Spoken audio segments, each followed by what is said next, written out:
You bought a luxury condo, didn't you? I know about it. What? It's too good for you, so I'll take it. Calls from my mother-in-law are usually not of a pleasant nature. Indeed, I did purchase an $800,000 condo under my own name, but I had not informed her. Only my husband and I were supposed to know about this. Did you hear about this from my husband? Maybe? And from now on, you will work for me. It was like a declaration that she intended to treat me as a maid. However, I had no intention of simply complying with her demands. Rather, I was planning to use this situation to devise some kind of strategy. So, I pretend to comply. If you say so, I will obey. Humph, it seems you finally understand your place. You should have done this from the beginning. I need to prepare, so I will let you know as soon as the schedule is set. And on the day of the move, I received 30 calls from her. When I answered the phone, "Where is the condo?" "What? It should be right there." "Did you trick me?" I could sense her panic through the phone. It was hard to hold back my laughter. I was in the middle of executing a plan for revenge against my mother-in-law. My name is Stella Brown, 35 years old. I am an ordinary office worker at a securities company. I married Scott 5 years ago. We don't have children, but I feel that our days are fulfilling. Maybe it's time we bought a house. Yes, but a condo isn't a bad idea either. Indeed, buying a condo would increase its value. Single-family homes are nice, but shall we consider a condo too? If you say so, buying a condo seems realistic. Work has always been the center of our lives. We worked moderately and earned a decent income, but the joy of working was the best part. And on my 33rd birthday, I was asked, "Did something nice happen today?" Yes. Listen to this. I got a promotion. I told him when I got home. Really? That's wonderful. You've been working so hard. Thank you. This brings us closer to buying the condo. Then, I can't be left behind. It's good to be motivated, but don't overdo it. Don't worry, I know. Since then, we have worked even harder than before. Even on days when I returned home tired, my heart was filled with happiness. Having someone nearby who works hard too makes you feel like you can push yourself more. A year later, Scott got a promotion. Everything was going as planned. Do you think it's a good time now? A good time? Oh, I see. I've already got the brochures. Typical Stella. Quick as always, right? Hey, I just had a great idea. It's your birthday in 6 months, right? Let's decide by then. I was genuinely happy with this proposal. We decided to buy the condo and move in time for my following birthday. Then we need to decide soon. There are so many options it can be overwhelming. No rush, let's choose something we both agree on. While searching for a condo, we also discussed our future plans. This year, as I turn 35, I also hope to start a family soon. Buying a condo was an important step to achieve that plan. Tomorrow, my mother is coming over. Wow, that's sudden. She's been trying to contact you multiple times. The situation changed abruptly with the arrival of my mother-in-law. The next day, "Scott, I came to visit. What brings you here all of a sudden? Is it not okay for me to come? Besides, I told you I'd be coming." My mother-in-law said this while looking at me disdainfully. It was clear she did not think well of me. "I'm sorry, I've been busy with work recently." "That may be so, but I am your mother-in-law. Do you understand that?" "Of course. I'll be more careful in the future." "Really? It's easy to say things but not mean them." At that moment, my husband intervened. "From what I see, Stella is doing her best at both work and home. Please stop. If you say so, I won't say anything anymore." "So, what brings you here today?" "There's a place I want to go to." My mother-in-law excitedly pulled a travel guide from her bag. "Talking about a trip?" "Yes, the place I want to go is." She continued to passionately talk about the place she wanted to visit. Initially attentive, my husband gradually began to show signs of tiredness, his nods becoming more careless. After all, we didn't even have the time to go on a trip. We wanted to quickly decide on a new home and move. "Wait, Mom, I understand you want to travel, but we are at a critical time right now. The trip can wait, can't it?" Why? Huh? My husband couldn't hide his surprised expression at her response. I felt the same way. As Scott just said, maybe we should postpone it to another time. Stella, don't worry about it. Because you'll be staying home alone anyway. What are you talking about? I'm talking about a family trip. Then Stella is part of the family too, right? You just said it yourself a moment ago. My husband's point was valid. I waited with anticipation for what my mother-in-law would say next, but her answer was unexpected. I've never thought of Stella as family. What? What does that mean? I was actually against this marriage. But your father insisted. How could you say that? Get out. What? I'm telling you to leave. As my husband raised his voice, my mother-in-law sensed something and silently began preparing to leave. As she left, she turned to me and spitefully said, "Poor Scott, to be deceived by such a woman. I'm sorry. I didn't realize you were so disliked. Don't worry about it. I never expected her to like me from the start. If only Dad were still here." Yeah, my father-in-law passed away from kidney disease a year after we got married. As my husband said, if my father-in-law had been alive, my mother-in-law would not have been so furious. He was literally in charge of her. After his death, she became uncontrollable, as if venting on everything. My mother really is a troublemaker. I wonder how we should handle this. Since Dad died, she started coming to us for money, wanting to travel on our dime, it seems. Hasn't she already spent all the inheritance left by your father? Yes, I can't believe her. While we were discussing this, I suddenly noticed something. Huh? Where's the condo brochure that was on the table? What? I didn't move it. No way. There was only one possible explanation. Unbelievable. Did she take it? Isn't that a problem? Definitely a problem. She'll surely bring it up. Should we just make up some excuse for now? It might be difficult because it's her, but we were thinking of taking some action. We decided to bluff our way through, but my mother-in-law was faster than I imagined. The next day, a call came immediately. Are you guys planning to buy a condo? No, we don't have such plans yet. At that moment, my husband switched to speaker mode so I could hear as well. But there was a brochure on the table, right? I see, you did take it. Why didn't you consult me? Consulting you wouldn't change anything, and I've said it multiple times. We have no such plans. Buying a condo is still a long way off. Is Stella there? Surprised by my mother-in-law's sudden question, I shook my head. No, she's not here. What's up? She is not suitable for our family. What are you talking about? Just as I said, I don't feel any respect from her, and I wonder why you married someone like that. The conversation suddenly became intense, and the criticism towards me began. I have no regrets about marrying Stella. I am grateful that she married a boring man like me. Even if you say so, time will reveal the true nature of your wife. My mother-in-law abruptly ended the conversation. It was an unbelievable discussion, not something that can be easily resolved. Both my husband and I sighed. At that moment, my husband's smartphone received a notification. Again, from his reaction, it was clear what it was about. Is she asking for money again? Yeah, this really isn't something we should be doing. My mother-in-law asks for money almost every month. The money she receives is quickly spent. My husband knows this, but after all, she is his mother. Since my father-in-law passed away, my husband was her only son. It can't be helped. My husband has never been able to escape his mother's control. While I understand his feelings, seeing her repeatedly hurl insults at me in front of me, it seemed he was starting to feel that this couldn't continue. Yet, my mother-in-law kept coming to our house, asking when we would buy the condo. So, when are you buying it? As I've told you many times, we have no such plans. It's troubling to have you come every week. What's troubling about it? If you have no plans now, we could plan it together. I'm tired of my current home too. The current house was also left by father, right? Speaking like that is disrespectful to him. But what's the point of thinking about someone who's no longer here?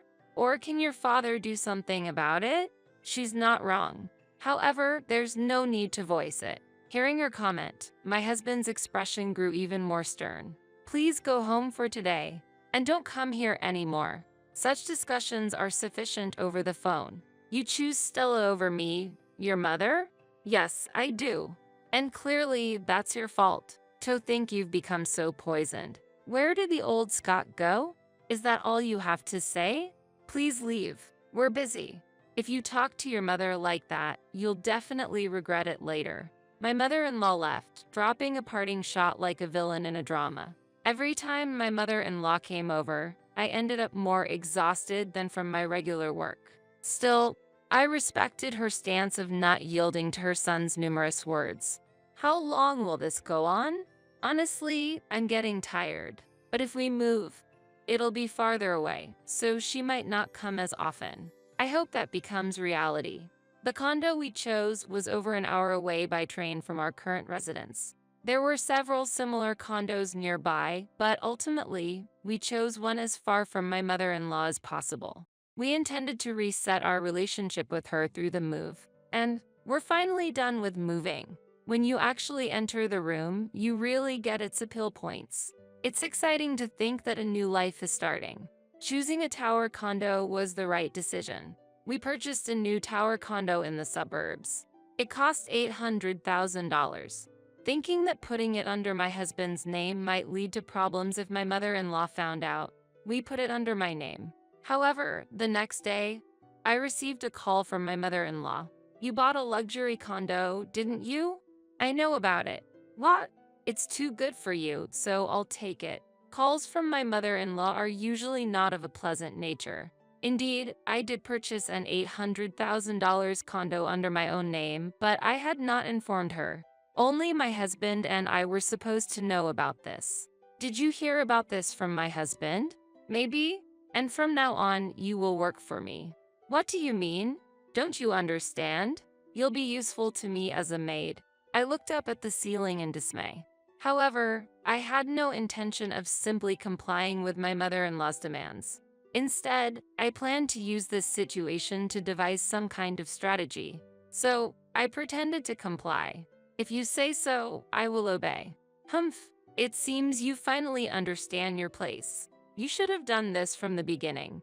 I need to prepare, so I will let you know as soon as the schedule is set. Hurry up and decide. For now, I waited for my husband to come home so I could discuss the situation with him. And all I thought about was how to counteract my mother-in-law. At that moment, I was startled by a tap on my shoulder. Are you okay? Yes, just deep in thought. What happened? Well, I just got a call from your mother. I told him about the content of the call. Scott, you didn't talk to your mother, did you? No, I didn't say anything. I thought it would lead to this kind of situation if I did. How did she find out then? I have no idea. Oh, maybe. Suddenly, my husband exclaimed as if he had realized something. What? What is it? Maybe it was my uncle, whom we met recently. Mom's brother. Oh, right. He's not a bad person, but I forgot he's a chatterbox. Sorry, that was my mistake. I was there too, so it's not just your fault. Besides, it's still okay. I answered with confidence. I have a plan in mind. Afterwards, I explained the plan I had thought of to my husband. That might work, but are you sure you're okay to handle the talking? Leave that to me. I'll handle it properly. All right, I trust you. The next day, I called my mother-in-law. I wanted to inform you that we have set a moving date. And when is that? We're planning for next Saturday. Both Scott and I are off that day, so we can help. That's thoughtful of you. Then, what's the address?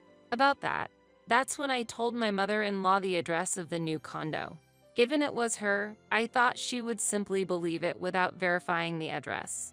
To ensure everything went smoothly, we arranged the movers ourselves. We wanted to avoid any mishaps that might occur if the movers, unaware of the situation, said something. We will arrange the movers, so please make sure you're done packing by then. You should have done that from the beginning. Yes, that was my fault. I behaved in a way that gave her as much credit as possible. I was hoping she would experience a greater disappointment on the moving day that way. There was no other reason to do this. The next week couldn't come soon enough for me. Just imagining her reaction when she discovered the truth, was so exciting that I could hardly sleep. Is my room well prepared? Of course. We have prepared the best room for you. That sounds wonderful. And you will take care of me. I won't be doing that. Didn't I tell you before? Have you forgotten? The maid thing? That's not possible. Whether it's possible or not doesn't matter. You will do it. I'm getting old, so it's only natural that I be taken care of. My mother-in-law was astonishingly out of touch with reality. For me, I just wanted everything to stay the same until moving day. Furthermore, my mother-in-law got so excited about the moving preparations, she became even more uncontrollable. Today, I got a call from Mom. Did something go wrong again? She went ahead and bought furniture and the bill is supposedly ours. She does whatever she wants. She should have bought it herself. How much did it all come to? It looks like it's over $1,000. I'm not surprised by anything anymore. This kind of conversation continued and a week passed. Then, on moving day, I received 30 calls from her. When I answered the phone, "Where is the luxury condo?" "What? It should be right there." "You tricked me, didn't you?" I could sense her panic even over the phone. It was hard to hold back my laughter. I covered my mouth desperately to keep my voice down. "What do you mean? I don't understand. This is no joke. When I went to the address you gave me, there was no condo, just an empty lot." "What? That's strange. There was supposed to be a tower condo there." "Oh, that's the site where the tower condo will be built. I'm sorry, I made a mistake." "Really? What is going on? Give me the correct address." "Well, where could it be?" Of course, I had no intention of giving her the real address. Doing so would have made all our plans pointless. "Scott must be there. Put him on the phone quickly." "He's here, but are you sure that's a good idea?" "Stop talking nonsense and just put Scott on the phone." Then I set the smartphone to the speaker and handed it to my husband. "Hello? What is all this about?" "I'm ready. Just give me the new address of the house." "Before that, maybe you're misunderstanding something. Who said anything about living together? Are you planning to abandon your own mother? Don't say such terrible things.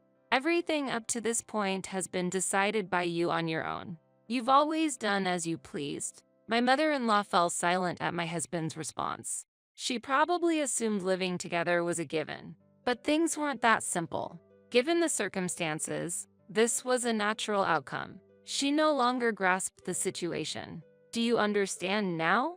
Living together is impossible. So please give up on that idea." "I'm serious. Stop joking around." That's my line. "Unfortunately, you'll have to manage on your own from now on. We won't interfere anymore." "Then how am I supposed to live?" "You'll figure it out yourself. You're not a child." Still, my mother-in-law showed no signs of giving up. "Just give me your condo's address." "That's impossible. If I did, you'd just come over." "And what's the problem with that?" I think Scott should explain it properly. At that moment, my husband looked resolute. "I'll be clear, this is goodbye, Mom. We're no longer going to be involved." "What? Just like that?" "That's right. Do you understand now? Even if you somehow make it here, you won't be let in. I own this house." "Stop it. Doing such awful things, and you think there are no issues." Of course, I had no room left in me for sympathy towards my mother-in-law. Her future was none of my concern. "Please don't contact us ever again." "Wait, just..." Before my mother-in-law could continue, I hung up the phone. My husband sighed deeply but didn't look regretful. Was this the right thing to do? Yes. Now we can finally have some peace. Then let's celebrate today. How about we go out to eat? That sounds like a great idea. Let's go right away. My husband's face, as he prepared to leave, was brighter than I had ever seen it before. I didn't regret it either, and I never felt lighter. Thus, we finally cut ties with my mother-in-law. She will no longer receive any financial support from my husband, no matter what difficulties arise. And according to the movers, all my mother-in-law could do was return home. However, at that time, we had not yet set up call blocking. Don't think that you can do this without any consequences. You will see hell from now on. There is no need to worry about that. Instead, you should be careful. You can no longer live as you did before. You'll understand in time, just be prepared. Indeed, watching your decline will be quite interesting. What a hateful daughter-in-law. Apparently, my mother-in-law was unable to curb her old spending habits. As a result, she accumulated debts and even lost the house inherited from my father-in-law. Having lost her place to live, she was forced to seek help from her brother. However, that didn't go well either. According to Uncle, she was kicked out less than a month after moving in. He contacted me this morning. That's just her character. She had been living off your money until now, so she deserves this. I did warn you. She always had such high pride. So what is she doing now? According to Uncle, she's living in a small rundown apartment. Experiencing such an environment might be good for her. It seems she tried to work, but she wasn't welcomed anywhere and couldn't keep a job. And as for us, really, that's wonderful news. I'm incredibly happy about this. It's surprising how quickly we've achieved what I've always hoped for deep down. It's so overwhelming that I'm hardly moved. That's not true. Our family is about to grow. Exactly. I've dreamed of this moment for so long, and I'm glad that our efforts have finally borne fruit. We had finally been blessed with a child we had long hoped for. This was indeed like a gift from heaven, received after a long time and much effort. The future we are about to enter is undoubtedly full of hope and will certainly make our lives shine even more.